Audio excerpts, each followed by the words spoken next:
Patient has the road traffic accident and GCS 9/15. There is the no external site of bleeding visible.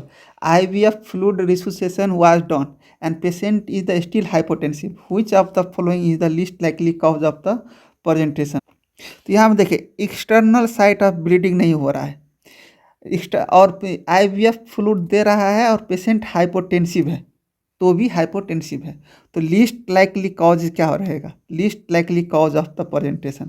तो यहाँ पे देखिए external side bleeding visible नहीं है तो इंटरनल साइड ही bleeding हो सकता है इंटरनल साइड ब्लीडिंग हो सकता है। और देखिए हेमोथोरैक्स रेट्रोपेरिटेनियल ब्लीडिंग और स्प्लेनिक रप्चर में मैसिव ब्लीडिंग होता है मैसिव ब्लीडिंग होता है। तो मैसिव ब्लीडिंग होगा तो क्या होगा हाइपोटेंशन होगा और क्या जीसीएस डाउन होगा जीसीएस लो होगा तो ये तीनों में हाई चांसेस है। तो यहाँ पर लिस्ट कॉजेज बोल रहा है तो सब ड्यूरल हेमाटोमा में लेस कॉजेज रहेगा लेस कॉजेज करवाएगा क्योंकि सब ड्यूरल हेमाटोमा में usually less than 100 ml blood रहता है usually less than 100 ml blood रहता है और इतना ब्लड इंटरनल ब्लीडिंग लॉस हो जाएगा तो नॉट शॉक डेवलप नहीं करेगा नॉट शॉक डेवलप्ड और इतना डेवलप रहेगा तो इतना ज़्यादा जीसीएस भी डाउन नहीं होगा GCS not down too much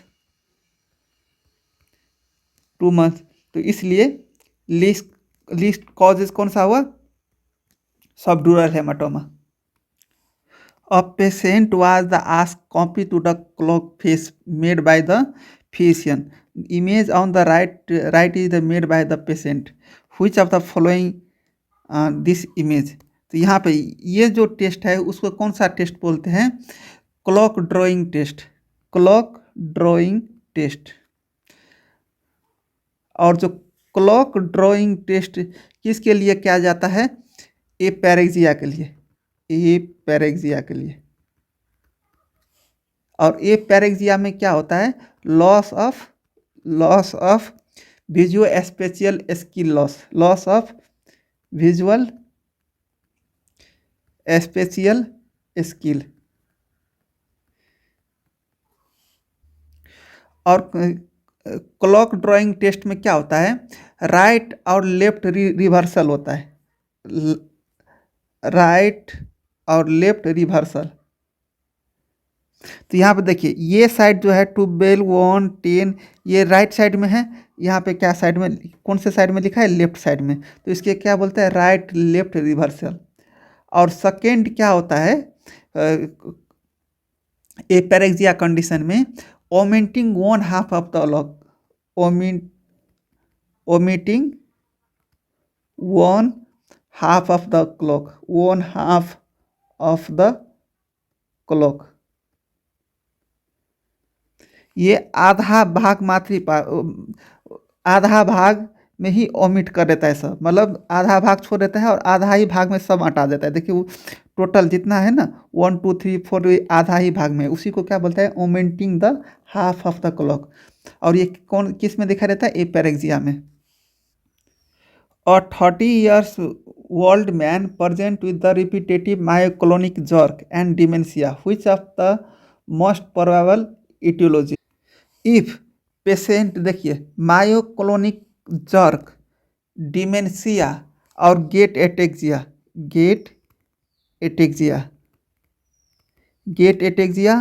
dementia and myoclonic jerk ये तीनों प्रेजेंट रहेगा तो सजेस्टिव ऑफ क्या डायग्नोसिस हो गया variant Creutzfeldt Jakob disease CRUTZFELDT Creutzfeldt Jakob disease. उसका दूसरा नाम क्या है प्रायोन डिजीज। और प्रायोन डिजीज क्यों होता है ये अनकुक्ड अनकुक्ड और पार्शियली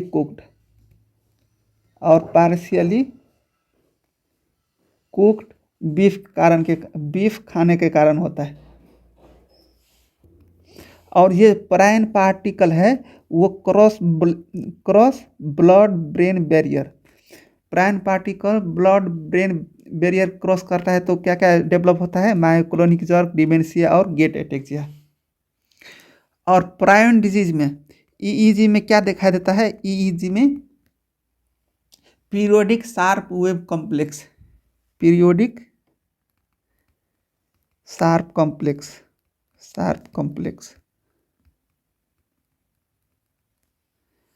और प्रायन डिजीज में डेथ का क्यों होता है, death disease due to the pneumonia के कारण डेथ होता है।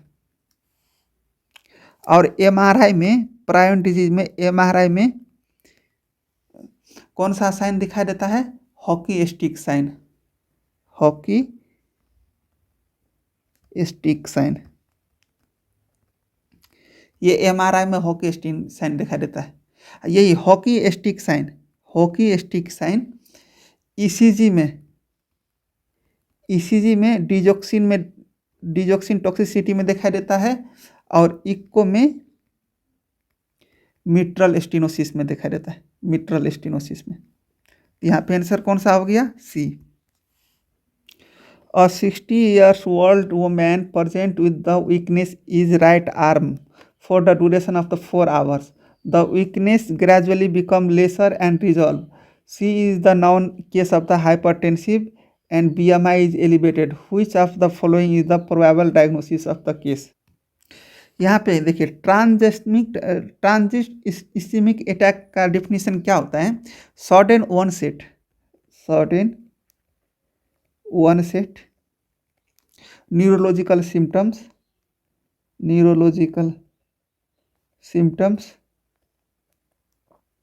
that resolve within 24 our.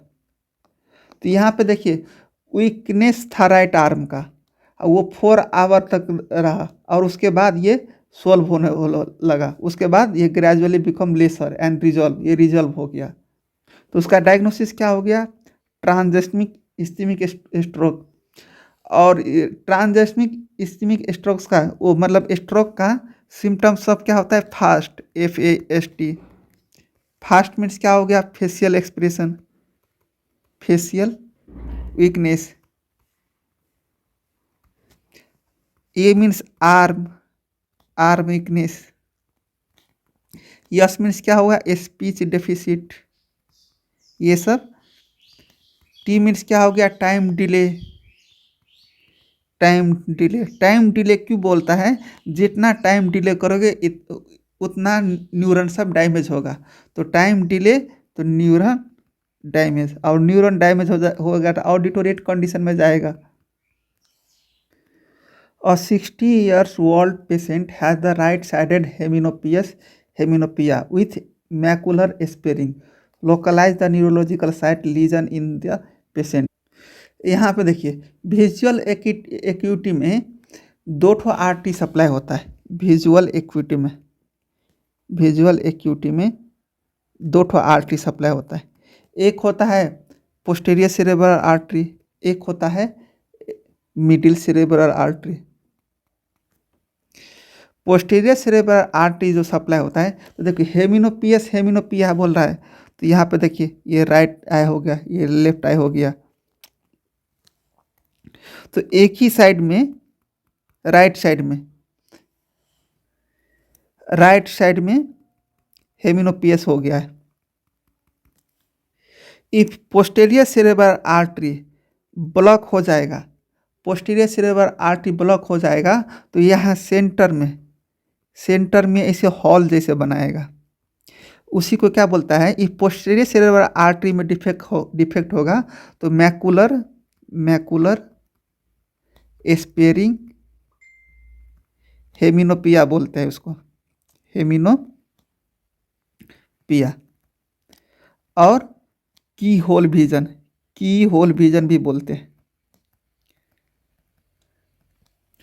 और पोस्टेरियर सेरेब्रल आर्टरी में डिफेक्ट होगा, sorry medial cerebral artery block होगा, मीडियल सेरेब्रल आर्टरी ब्लॉक होगा तो ये मैकुलर हेमिनोपिया करवाता है, मैकुलर हेमिनोपिया।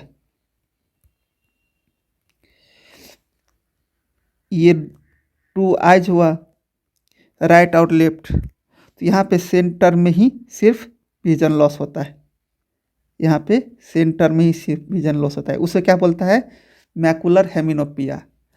और वहाँ पे सेंटर में विजन लॉस नहीं होता है, मैकुलर स्पेरिंग हेमिनोपिया में सेंटर में विजन लॉस नहीं होता है, विजन लॉस नहीं होता है, और हर जगह पे लॉस होता है, उसको क्या बोलते हैं, मैकुलर स्पेरिंग हेमिनोपिया।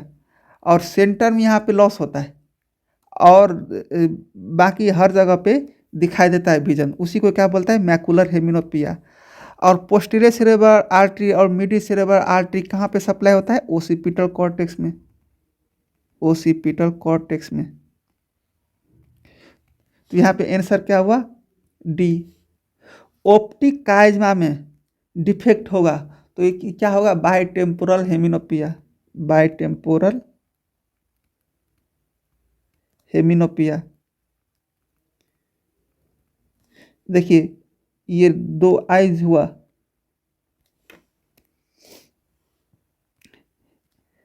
एक होता है टेम्पोरल साइड, एक होता है नजल साइड, एक होता है टेम्पोरल साइड, एक होता है नजल साइड, तो टेम्पोरल साइड में इफेक्ट होगा, इसी को बोलते हैं बाइटेम्पोरल हेमिनोपिया।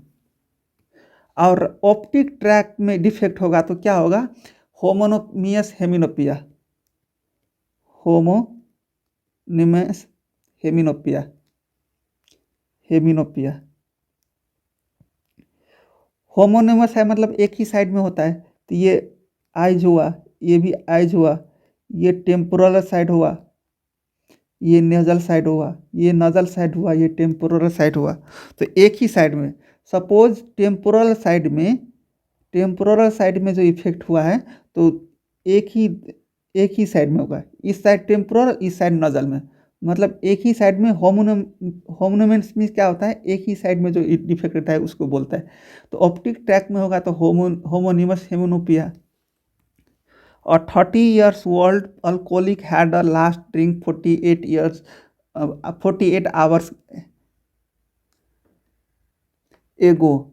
hours ago, and he developed the anger rage attack and appear unable to identify the face, family member and can see initiate object. He has been brought to the emergency. What is your diagnosis?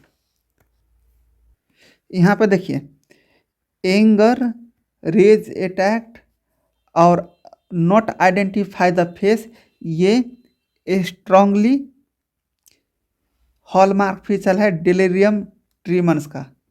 और alcoholic hallucination में क्या होता है, एक main की feature रहता है, वो कौन सा रहता है, auditory hallucination, auditory hallucination present रहता है। यहाँ पे ऑडिटरी हेलुजिनेशन नहीं है, इसलिए ऑडिटरी हेलुजिनेशन नहीं है, इसलिए अल्कोहलिक हेलुजिनेशन नहीं होगा। और डिलीरियम ट्रीमर्स का अदर फीचर सब क्या क्या है, हाइपरटेंशन हो गया, हाइपरटेंशन हो गया, उसके बाद क्या हो गया, फीवर, अदर फीचर सब में होगा। और देखिए कोरास कफ साइकोसिस का सिम्टम सब क्या है, कोरास कफ साइकोसिस का सिम्टम सब क्या है, रैक। आर मीन्स क्या होगा, रेट्रोग्रेड एमिनेशिया, रेट्रोग्रेड एमिनेशिया। ए मीन्स क्या हुआ, एंटीग्रेड एमिनेशिया। सी मीन्स क्या हुआ, कॉन्फैबुलेशन, सी मीन्स क्या हुआ, कॉन्फैबुलेशन। और के मीन्स क्या हुआ, कोरैस कफ साइकोसिस। ये सिम्टम सब रहेगा तो डायग्नोसिस क्या होगा, कोरासकॉफ साइकोसिस। वहीं पे रिंकी इनकेफेलोपैथी का हॉलमार्क फीचर सब क्या है, कोट। सी मीन्स क्या हुआ, कॉन्फ्यूजन। ओ मीन्स क्या हुआ, ऑप्थेल्मोप्लेगिया।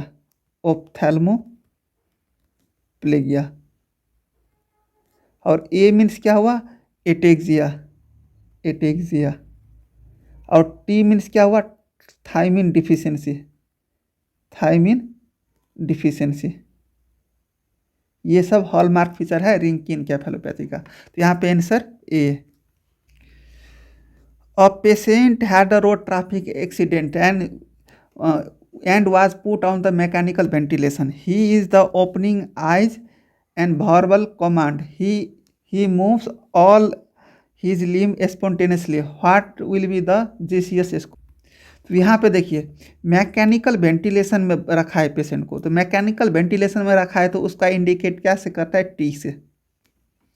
उसके बाद बोलता है क्या, ओपनिंग आई हुआ है। ओपनिंग आई मीन्स क्या होता है, स्पॉन्टेनियसली आई ओपन करता है, तो ESPN। एन मीन्स नेल हुआ, पी मीन्स पेन, और यस मीन्स, ई मीन्स क्या हुआ, eye opening to the verbal command.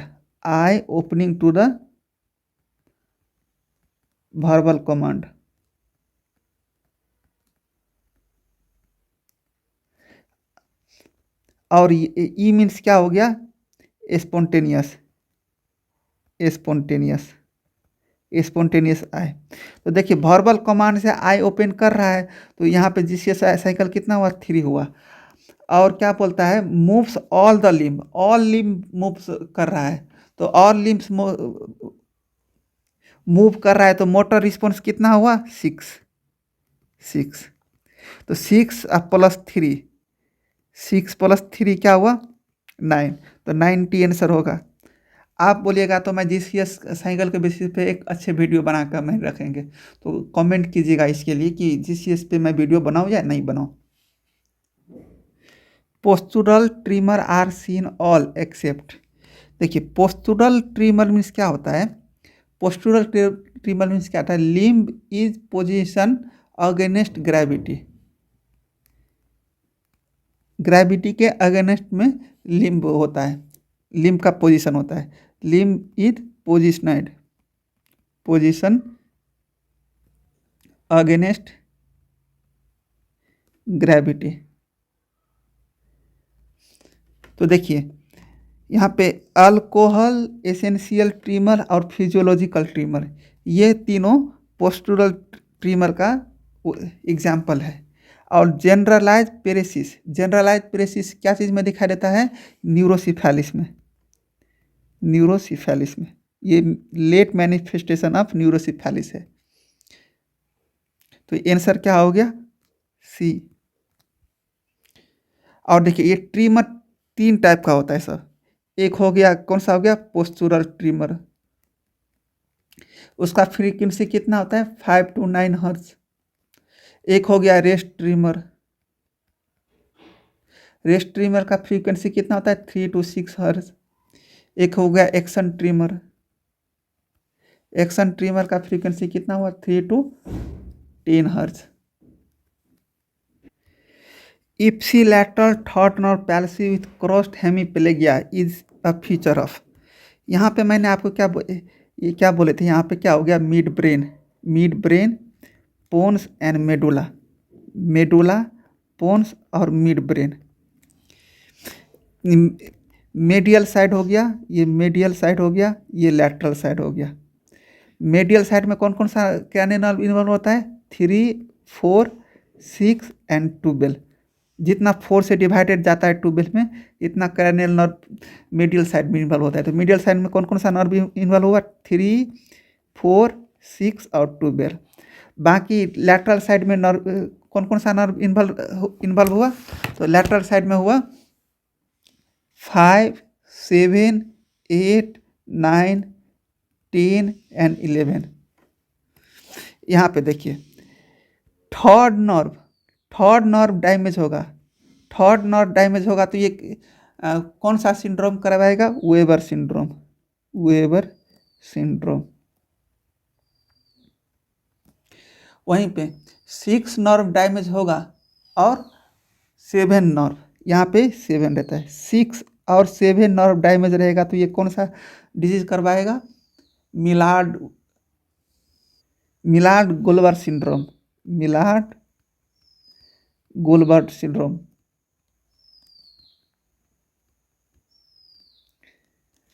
और ट्यूबेल नर्व डैमेज होगा तो ये कौन सा डिजीज करवाएगा? मीडियल मेडुलरी सिंड्रोम, मीडियल, ये क्योंकि मीडियल साइड में है और मेडुला में हो रहा है इसलिए मीडियल मेडुलरी सिंड्रोम।